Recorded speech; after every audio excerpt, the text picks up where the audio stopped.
So the dot came a little bit more today.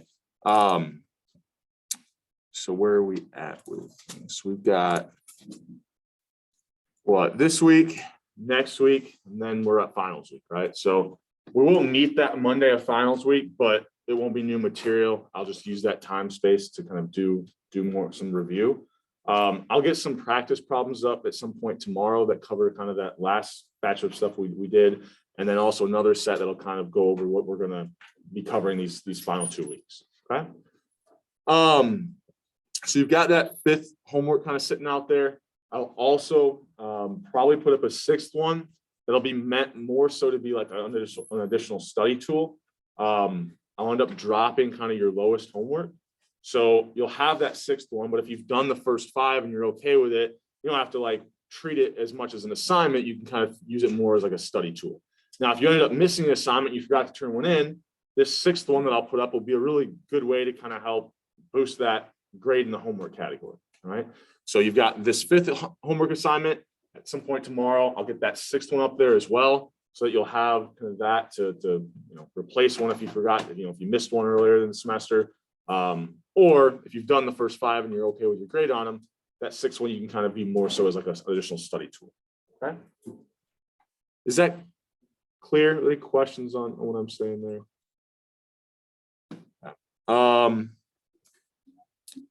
So we're going to kind of switch gears a little bit from the things that we've been talking about. So we really we're kind of focusing on externalities, kind of thinking about how that's kind of related to public goods, common resources.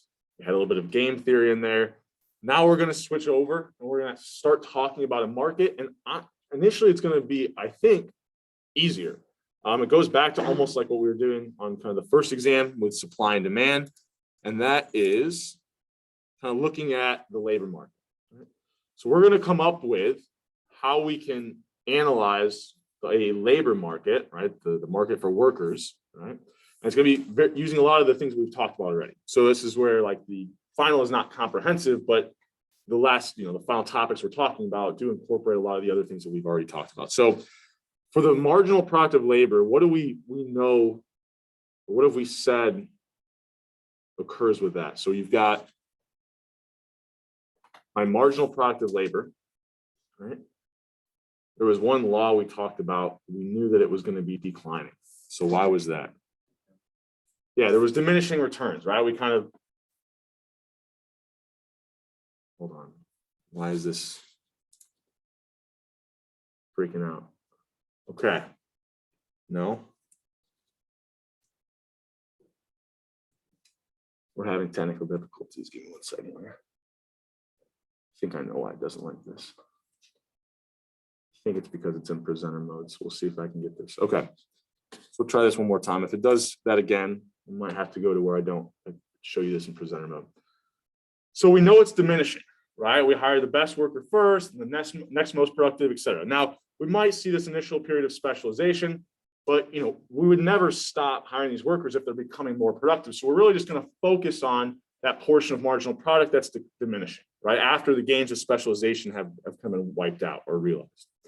So how are we going to determine what our optimal numbers of workers are, right? Their marginal product is declining, right? So how do I determine where do I stop, right? What worker do I stop hiring at? We talked a little bit before when I kind of introduced this idea of the marginal product of labor. If they're adding more to the company than what it costs to hire them, then it makes sense that I want to add that worker. But how do we exactly make that comparison? So we need to determine how do we find the marginal cost of a worker and what's the marginal benefit of a worker? Okay. Once I know those two, well, as long as the marginal benefit of adding that worker is greater than the marginal cost, I would want to hire that person. Okay. So let's try to put a dollar amount on the output that these workers are producing, right? All we have right now is this marginal product, right? The number of units that these workers can put out. Now this, we can think about this as like the number of, I don't know, pens or something created in a factory, but it also could be like the number of insurance claims they can go through. The number, the number of, if you're looking at a police officer, maybe the number of, I don't know, crimes prevented or some type of output, right? But we don't have a dollar measure of that output, okay? So what we're going to do is take that marginal product of labor, or the number of additional units that that worker is adding. And then for each unit, the value of that unit is whatever the price of that good is in the market. So we're going to take the marginal product of labor and multiply by the price of that good. And this will essentially kind of tell us the value that that worker is bringing to the company. Not just the number of units, but the number of units times what those units are worth. So kind of think about this as the value of the marginal product of labor is the amount of additional revenue that this worker is generating. Yeah. The P. So this is just going to be the equilibrium price of whatever good the worker is helping to produce. Right? So if this was like, the number of, cases, I guess the judge hears, what's the kind of price or what's the amount that court case would have kind of value to society? Or the easier way to think about it, if I'm producing like automobiles, what's the price of that automobile, right? So this worker adds 5 additional cars a day in the assembly process. The price of each one of those cars that he helps, additional cars that worker produces is worth $40,000. So the value of that worker would be those 5 additional cars times whatever I said, $40,000. Does that make sense? So we can kind of think about some of the stuff that we've talked about before, which is the calculating the marginal productivity of a worker. Right? So if we go back, let's think about the equation we had for that. Should just be the change in output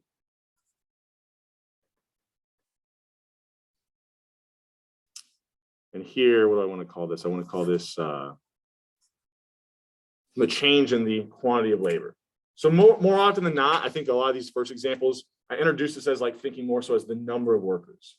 Eventually, we'll talk about how it's a little more complicated than that. You can think about even for one worker, the quantity of labor can be changed, right? I can have that worker work a smaller or a higher number of hours, right? But for now, we'll kind of think about the quantity of labor as just the number of workers, right? So the additional output that's added from that one additional worker, right? So our change in the quantity of labor is usually 1. We're looking at this. So here, right, as I add additional workers, right, the change in the number of workers as I go up here is just 1 worker, right, going up by 1 worker. And I have the change in output. So to find that marginal product of labor for that first worker, well, my output went up by 1,000. I added 1 worker. So 1,000 divided by 1 is 1,000. For the next worker, I went up by 1 worker, but the output went up by 800. So the marginal product of that labor, that 1 worker, would be 800. I can then go and do that for each one of these different workers, right? We're okay with this? Like I said, we've done some of this before. Well, then to get the value of that marginal productivity of labor, right, or the dollar amount of that output, all I'm going to do is go through and multiply each one of these marginal products by the price of whatever good they're producing, right? So if the first worker is producing 1,000 additional bushels of wheat, and I can sell a bushel of wheat for $5, the value of that worker to me, well, they can put out 1,000 units at $5. The value of that worker is $5,000 to the company or to the farm here, I guess. And the next worker, well, they're adding 800 additional bushels. I can sell each one at $5. So 800 times 5, the value of them to the company is $4,000. So all I'm doing there is multiplying that additional units or the marginal productivity of labor by whatever price I can sell that unit for. And then we go on all the way down to the very bottom, right? I don't know why this one's in red, but it is for right now. Does this make sense? Oops, so nothing too crazy here. But once I have that value, right, this is kind of a weird thing where if I know that a worker, right, is going to add, actually, no, I forget the number. I think it was 5,000 for that first worker. So that first worker, we said their marginal productivity of labor is going to be $5,000. So as a company, if I know that hiring this worker will add $5,000 additional revenue, and that worker is like my only cost, let's assume that for a second, how much would I be willing to pay that worker? They're bringing in additional revenue of $5,000, then I'd be willing to pay them up to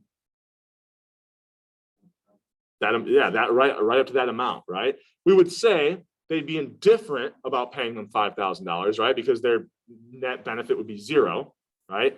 The worker brings in $5,000, but then I pay him his wage of $5,000, right? My net benefit would be zero. So I'd be willing to pay him any wage up to that value of $5,000. Okay? So if I were to plot out the value of that marginal productivity of labor, right? So let's say I take those values, I plot them. What that's really telling me is that's the amount that a company is willing to pay up to hire that worker, right? For that first worker, I don't know why these are a little bit off, but for that first worker, they'd be willing to pay up to $5,000. For the second worker, they'd be willing to pay up to $4,000. So what this value of the marginal productivity of labor curve is telling me is the willingness of these companies to pay for these workers. Well, remember, what did the demand curve tell us when it came to like the product market? Demand was telling us how much people would be willing to pay to consume that good. Here, the good is a worker, and we're just thinking about the producers are consuming workers, essentially. I mean, that's, this is not the language we use, but like to relate it to what we've already done in the past, our value, the marginal productivity labor curve, is basically just going to be our, I don't know if I have it here, all right? Well, if I graph this out, you can kind of start thinking about this as my quantity of labor. This was kind of the value, the dollar amount of what they were adding. I plotted out that marginal productivity, or the value of the marginal productivity of labor. That's really just the same thing as saying that's a demand for labor. Companies would be willing to pay up to whatever amount I'm at on this curve for different quantities or different numbers of workers. So by taking the value of that worker, we know companies would pay up to that amount in terms of a wage. That value of the marginal productivity labor gives me my demand curve for labor. And so we've got half of the story, right? We would still need the supply curve, but if I have the supply curve for labor here, well, now I can start to think about things like really what's up here is, right, what dollar amount would firms be willing to pay someone? Well, that's really just wages. So we could start to find equilibrium wages in different labor markets, right? Maybe depending on what the actual position is. Okay. Any questions on that before we keep moving? Okay, so we've got this demand curve. Let's say that the equilibrium wage in, I don't know, the wheat harvesting position market, right? Like whatever this job title is. Let's say it's $2,500 a week, right? And maybe these output measures, those measure like the additional output the workers add every week, right? So we're thinking about if the equilibrium wage is $2,500, which of these workers would I want to hire? Well, if I start to go through this, right, for that first worker, right, the number of additional, the value of the additional bushels they added was 5,000. So if the wage is 2,500, well, the benefit is way greater than the cost. So yeah, I'd hire the first person. And the second person, the value of what they bring in, right, the value of their additional units that they added to this harvesting or this company is 4,000. The cost would only be 2,500. I'd hire that second worker as well. What about the third worker? 3,000, still greater than the 2,500 wage, which would be like my cost. So that still makes sense for me to hire them. I go down to the fourth worker. Well, they're only going to add $2,000 of additional revenue a week. I'd be paying them 2,500. I'd actually have like a net loss if I hired that fourth worker. So here, if we had that demand curve for labor and we were told like this is just the equilibrium wage, like there's so many firms out there hiring, it's so competitive that if you try to pay a wage lower than this, like someone's not going to work for you. So you don't, kind of goes back to like this perfectly competitive market. We end up with kind of that equilibrium quantity of labor at that wage would be 3. Right? Because for those first 3 workers, the additional benefit to the company, that value of that worker's product of labor is greater than the cost or greater than the wage they would have to pay them. Okay? So with the labor market, everything kind of gets flipped on its head, because usually when we're thinking about like looking at a market supply and demand curve, we're like more often than not in our daily lives consumers. So I think it's easier to think about like, oh, we are the demand curve, right? We're the supply, right? We're the people who go out and consume these different products. But in the labor market, the people that are demanding the product, demanding labor, are actually the companies, right? And the people supplying the labor are actually us, right? Like that's kind of the mentality we would have. So we're kind of flipping it to thinking about, the workers are the supply curve, and now the companies are on the demand curve, right? They're the ones consuming labor.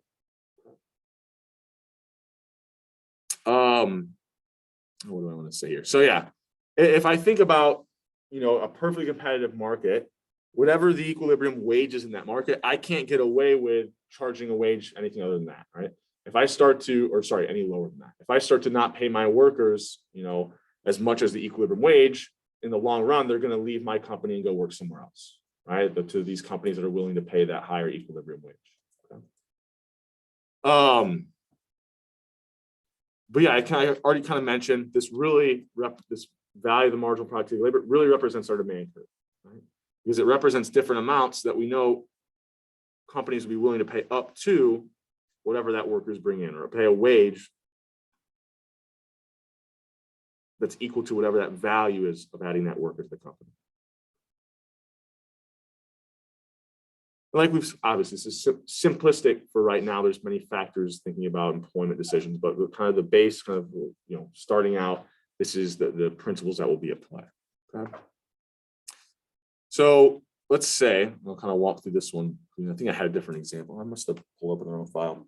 At one point, I was thinking about these MAGA hats, and I don't know, I thought it was an interesting example. But let's say we had the output price of these hats be like $5. What would the value of the fifth worker's marginal productivity of labor be here? So you've got different outputs, right? You want the value of the marginal productivity of labor. So I'll kind of walk through this one with you, but it's a good one to go back and be able to kind of solve. Okay. So I'm going to try to have this pulled up, and then I'll zoom in here in a little bit, but just so that I can get the numbers right. So if we're thinking about this fifth worker, the things that we need to determine the value of that worker's productivity is the price of the good and the marginal productivity of labor from that worker. So here we've got the price of the good is $5. Right? But what's the marginal productivity of labor for that fifth worker? Well, we said the marginal productivity of labor is the change in output from the change in the quantity of labor. We still have nice examples here where we're going up by 1. My output changes by what? 2 here, going from 28 to 30. So 2 divided by 1, the marginal productivity of labor for that second worker would be $2. Right? So do the math, and we've got $10 here. Now, what happens to the demand curve for labor if the price of a good goes up? If we think about here, we're calculating different marginal productivities of labor. The number of additional units that workers add would be exactly the same, right? But let's say now, instead of $5, I don't know, I can sell these hats for 20. That worker just became more valuable to the company. They'd be willing to pay that worker more because that same number of units has more value to the company. So, it's good to be at companies where that are having some market powers. It's kind of a weird thing, but imagine the demand curve for labor, right? If I can keep the price of my good high, then those workers that work at my firm where I'm a monopoly in the product market are actually going to be paid a little bit better, right? Because the output that they are helping to create has a higher value now, right? So I'd be willing to pay them a little bit more money. Because if you think about it, right, if what they're creating is adding more additional revenue, I'm willing to increase my cost a little bit. Okay. Any questions on that one? How you would find that value of the marginal productivity of labor? Okay. So there's no questions. So I'll leave this up here. So here I even give you kind of the value of the marginal productivity labor, right? So let's say we went through, we had this example where I've got what? Labor going up by 1 unit, the number of additional burritos they can help create at a Chipotle, the marginal productivity of labor for each one of these workers, and then the value of their marginal productivity. So let's say that I wanted to pay a wage of $15. How many workers here would I hire? So I'll give you a little bit of time to kind of work on this one, but given this information and that the wage, the equilibrium wage that Chipotle would have to pay here is $15 an hour, how many workers would Chipotle hire? Give you a little bit of time to kind of work on this.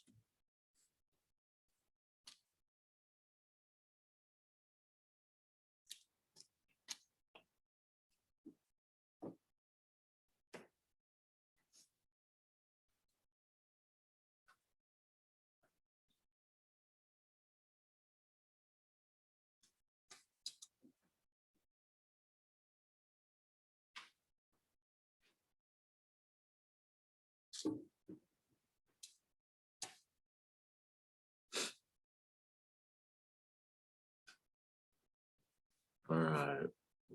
Haven't gotten an answer in. Start wrapping it up here. Take your best guess. So we got 30 of us here. All right, I'm going to close it out. So what should the equilibrium, or not necessarily equilibrium, but what should the optimal quantity of workers to hire be here? Yeah, right. So how did you arrive at that quantity of 3?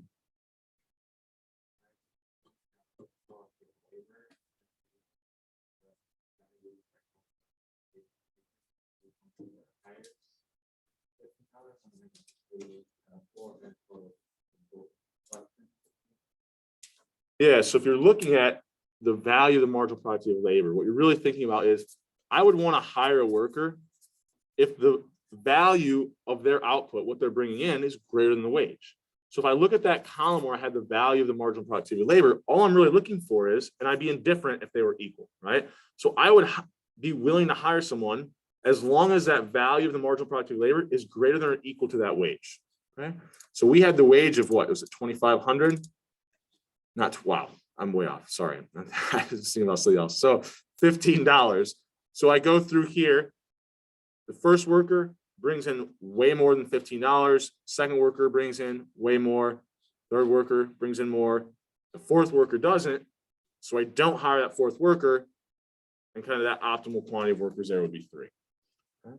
So all I'm doing there is comparing that value of each worker, the value of their marginal productivity labor, to whatever that wage is. Okay? Any questions on that one? Or why the process was what it was? All right, so at its core, the principle is pretty basic in the sense of, like, as long as the additional benefit is greater than the additional cost, hire that worker. Right? So what do I do here? I might skip this for now. So yeah, I might come back to this on Wednesday. We'll talk a little bit more about not just labor, but things like capital and land. So what I want to focus on today, since we've got this idea of kind of the demand curve for labor, what are some things that might shift it? Right? Well, I'm thinking about the value of my marginal productivity of labor is really just representing my demand curve for labor. What are the 2 things that could shift that demand curve? The first thing would be any change in price, right? If price goes up, demand for labor goes up as well. If the price of a product goes down, demand for labor and, for that particular good will also go down. Other things, well, what if the marginal productivity of labor changes, right? So anytime I see, and I'm using this triangle here to just shorthand kind of for the word change. Okay? So change in price and the change in the marginal productivity labor, those are both things that will shift the demand curve. Well, what would change the price of a good? We talked about a lot of these factors already. That was anything that would shift the demand or supply curve in the product market, right? So changing the prices of substitute goods, changing the prices of complement goods. Here we've got even more things now, right? Maybe taxes, right? Maybe that market has a monopoly structure as opposed to perfectly competitive. That would change the price of that good, okay? So all these other things that we've talked about that would change the price for a product, Well, if it changes the price for the product, it's also going to be changing the demand curve for labor, for whatever labor is required to produce that product. Now, these marginal productivity of labor changes, these are going to be things like probably technology advancements, right? So if you think about like a factory worker, you go back 70 years in a factory, they were able to produce far fewer quantities using the same workers as now because the technology of the machinery that they're using is much higher. Okay? Or maybe this is not technology improvements, but your workers become more skilled, right? So this would be the idea of, let's think about it this way. So let's say I've got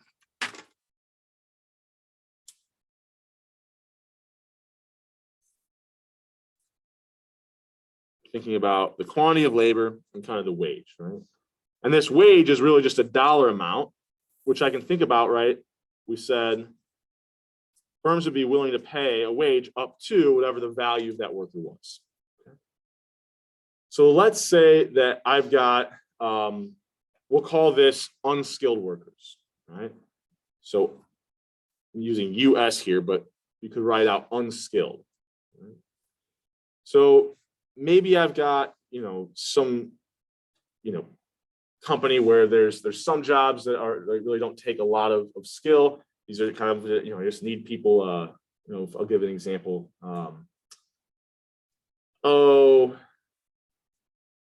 Maybe I just have people doing data entry, right? It's kind of mindless. It takes a long time. You don't have to be overly intelligent to do it. And I'll call these my lower skilled or my unskilled workers. I then have, maybe the people that are working with the data, trying to come up with trends and make predictions about the future for the company. And so maybe these are my skilled workers, right? So if I think about, and we'll call this unskilled as well.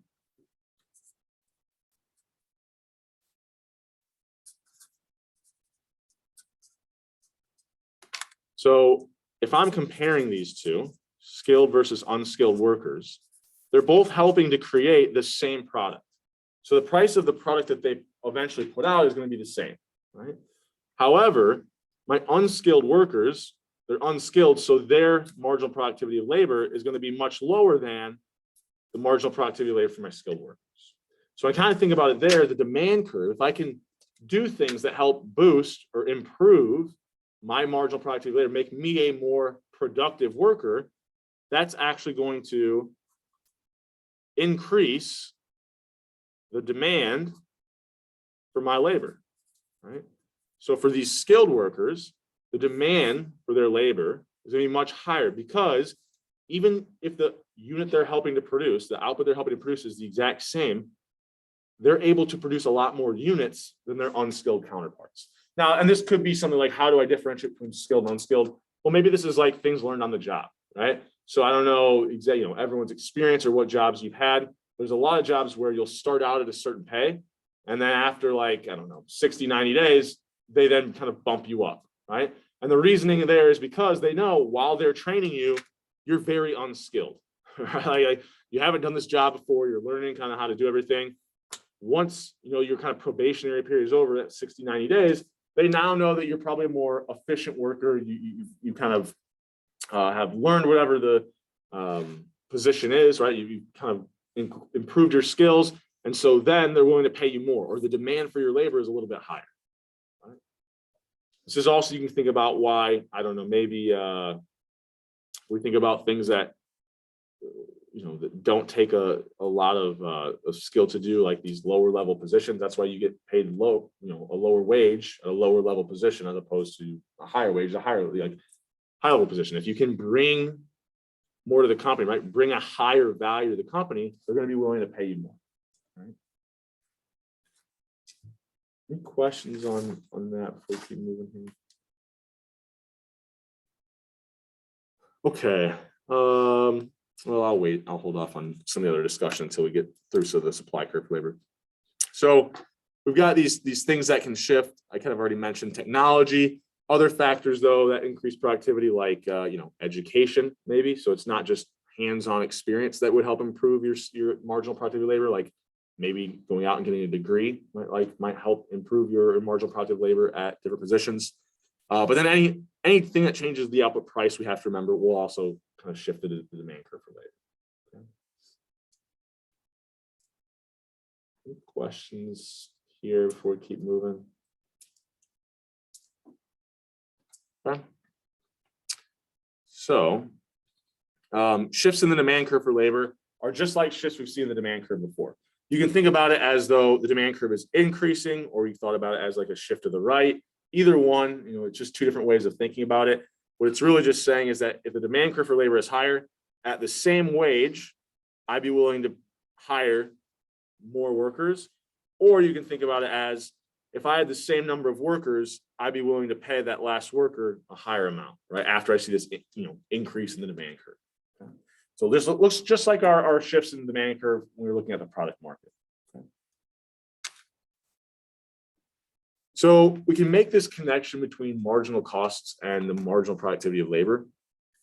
And I don't know if I want to spend a lot of time on this today. Maybe if we have some time at the end of the class on Wednesday, we'll come back to this as well.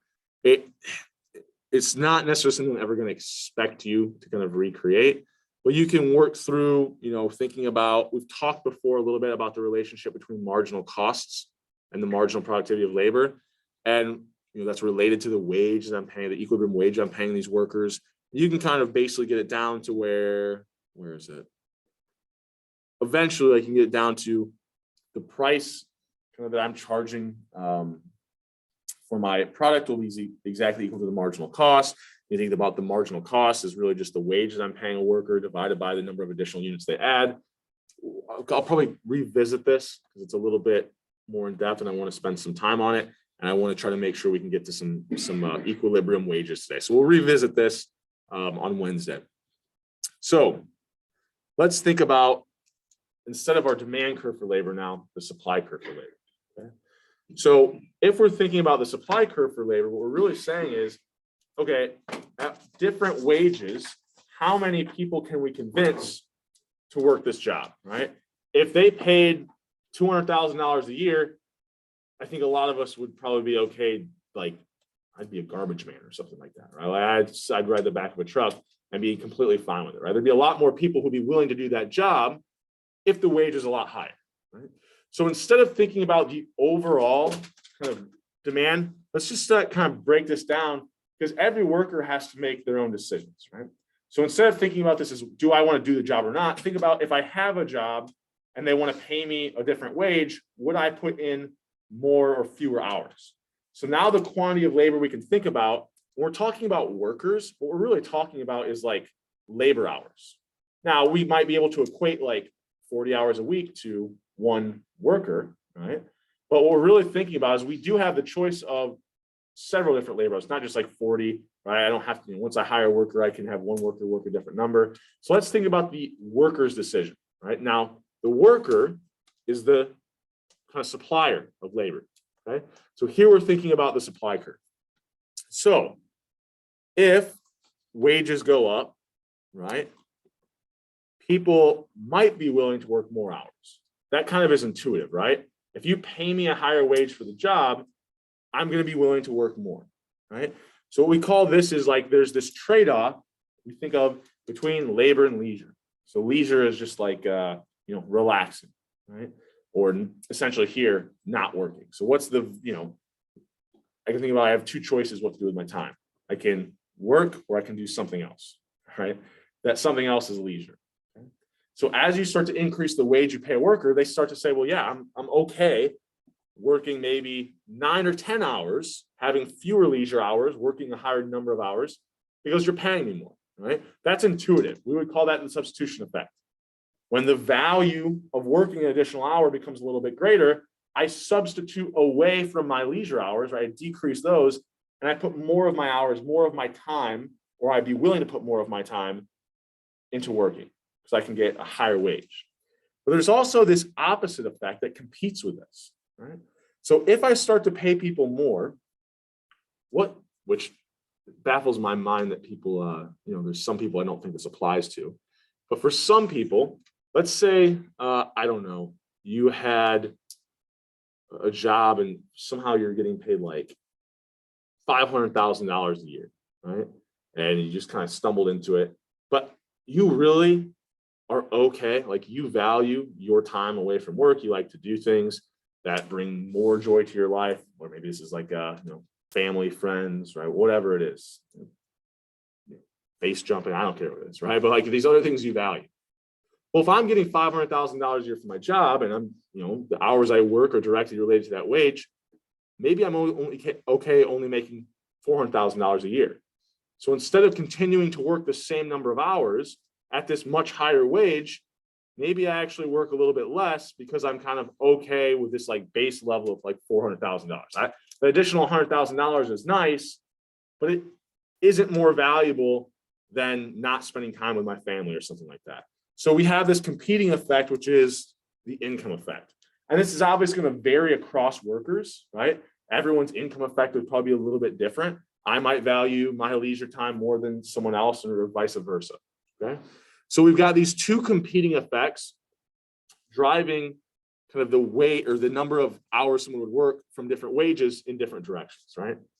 Now, I think the intuitive thing is, it's probably that the amount of money that you would need to be happy is something like I was talking about. You're talking about hundreds of thousands of dollars. Maybe once I'm like a millionaire, maybe then I don't put as many hours into my job, right? I use more of my time for leisure. But at kind of our more normal conventional wages, we probably think about that income effect is pretty small, right? If you increase my pay from $49,000 to $50,000, I'm probably not just like working a fewer number of hours because I'm now satisfied with my higher wage, right? But if I start to get into the hundreds of thousands of dollars, maybe we see this income effect start to get a little larger, right? So with these competing effects, what does the slope of the labor supply curve look like? If I increase the wage, so think about here, if I've got the quantity of labor, and now I can think about this instead of workers, let me think about hours here, the number of hours each worker works. So we're thinking about an individual supply curve. So at different wages, initially as I increase the wage, right, if the wage is zero, I'm probably not convincing someone to work any hours, right? As I start to increase that wage, right, the number of hours that that person is willing to work starts to increase steadily. Okay? Now, this is kind of the more conventional way or intuitive way we think about this. And this is really where the substitution effect is dominating, right? The substitution effect was the idea that as wages get up, I substitute away from my leisure and more towards kind of working or more towards labor hours. The income effect is the one that kind of worked a little bit weird, which is that at a certain point, I don't know where that would be, but I don't know. For me, maybe it's like, I don't know, go like making 300,000. Well, any increase after that, I can actually like think about it this way. If I was working for a wage of $300,000 or an hour, if I'm putting this in hourly terms, I could actually at 350,000 work a smaller number of hours, but actually make just as much money, right? Think about it. Whereas I'm getting $10 an hour and I work an 8-hour day, I just made $80. But if I work 4 hours a day, but I get paid $20 an hour, I also make $80, right? So as I start to get to these really high wage levels, I could potentially work a fewer number of hours and still kind of have the same amount of money.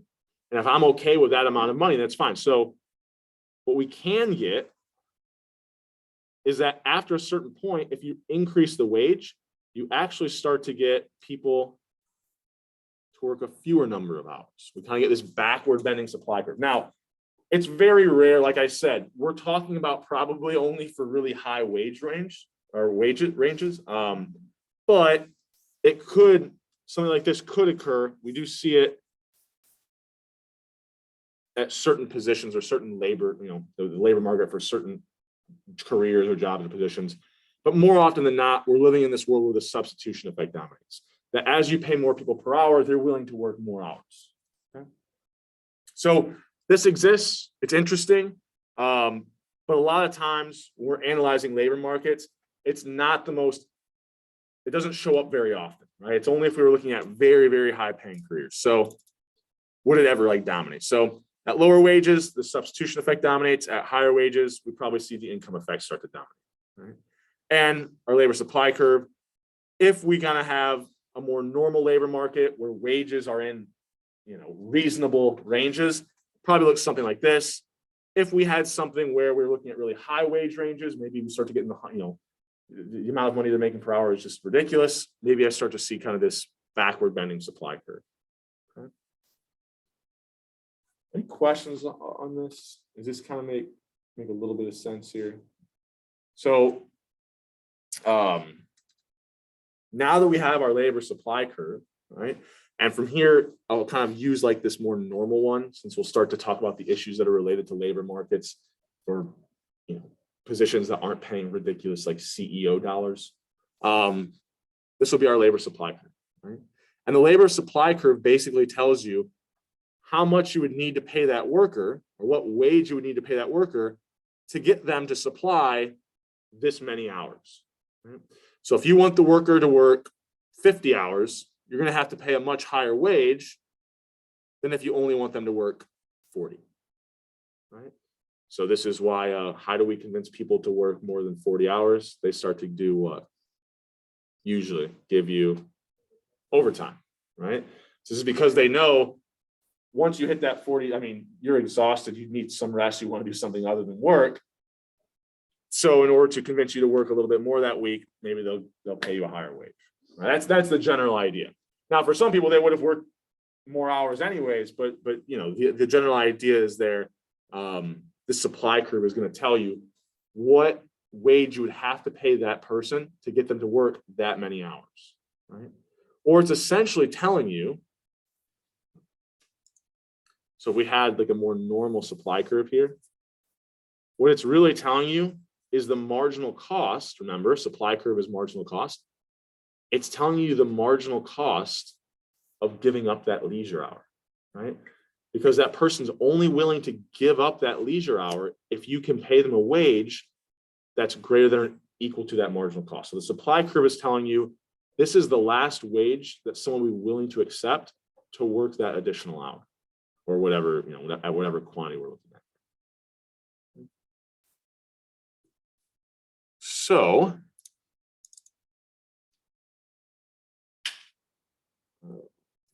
where are we at in time? We've got 8 minutes.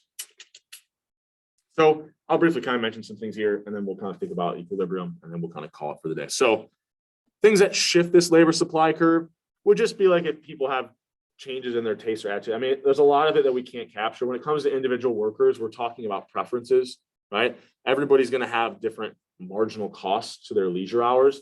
And so it's really hard to determine a lot of time what's going to shift this labor supply curve. However, one thing that will shift it is if you think about the marginal cost of a leisure hour, it's going to depend on what other career opportunities exist, right? So let's say that I don't know, I'm coming right out of high school, I need to get a job, and I'm working at like, I don't know, I know someone that works at a Bosch factory, right? So I start, working at this factory. I'm making, $20 an hour or something like that. And there aren't other opportunities for me at the time, right? So I'm getting paid $20 an hour over time, right? I develop skills, right? And potentially now there are some other companies who, after I have my experience doing whatever it was, maybe I got promoted to the shift manager, even if I was making the same $20 at Bosch. Now another company, if I applied there, I could get a job and make $30 an hour. So what's going to happen in the supply curve, my supply curve for Bosch, it's going to go down because there are higher wages I can make somewhere else, right? So now kind of that marginal cost of an hour, it's not the marginal cost of leisure. It's if I spend a labor hour at Bosch, I'm giving up making an additional $10 over at some other company, right? So the other wages that exist from other companies can also shift the supply curve for labor. We'll talk about some examples of this Wednesday and Friday. And then I think I might try to go through an example on Wednesday as well. We'll talk about how immigration or having kind of different labor pools could change, right? If you have different labor pools who are willing to accept higher or lower amounts of money, right? You have difference in the supply curve for labor there. That could change kind of the equilibrium wages for workers as well. So really to find out what that equilibrium wage and that equilibrium number of workers eventually will be for whatever labor market you want to look at, it goes all the way back to wherever the supply of labor is equal to the demand for labor, that will be where our equilibrium wage and quantity of workers is. Because if we think about for every, an L here, you get to think about this as QL. I write it as QL a lot of the time, but if you just, excuse me, some of the times you'll see it written just as capital L. But the quantity of labor here, as I hire more and more workers, notice, remember the demand curve is just the value of the output that worker's bringing in. The supply curve kind of shows you what the cost of that, like the marginal cost to that worker is for giving up that additional leisure hour. So as long as the additional benefits are greater than the additional cost, like someone out there is willing to pay a much higher wage than what this person would be willing to work for, right? This person would work for a much lower wage. There's plenty of people willing to pay a much higher wage. So these workers are hired. That continues all the way down to the point where for the very last worker, the marginal cost of supplying that labor hour or supplying, I don't know, you can even look at it as 40 hours a week, you know, just being employed. The marginal cost of the worker is exactly equal to the marginal benefit, right? Or that value of that marginal productivity labor to the firm. So everything, all the rules kind of apply. You know, if we see shifts in supply and demand, we start to think about there could see equilibriums move, right? So if I saw an increase in the demand for labor here, well, I might say this. I might just go review this at the beginning of class so we can kind of jump into some of those quicker questions at the beginning of class. I also have something that I'll do with thinking about differences between things like minimum wages or subsidizing workers. We'll start to talk about things like unions. So we're really just going to live in the labor market space for the rest of this week and probably even a little bit next week. And then I have kind of a final kind of set of topics at the end of next week, which is like looking at things like income inequality and just some more interesting issues of how we apply some of what we've done in the labor market to analyzing, understanding real world data on like things like discrimination. Okay. All right. So